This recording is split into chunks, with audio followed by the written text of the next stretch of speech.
Parang panduloko sa bansa natin. Pinaiikot-ikot lang tayo. Tama na. Di naman po lingid sa kalaman natin na napakaraming nangyayaring kaguluhan,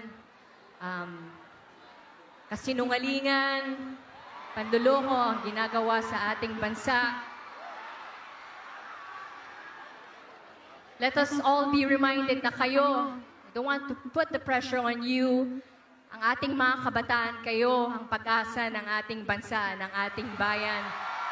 One day, kayo ang magbabago ng bulok na sistema ng bansang ito.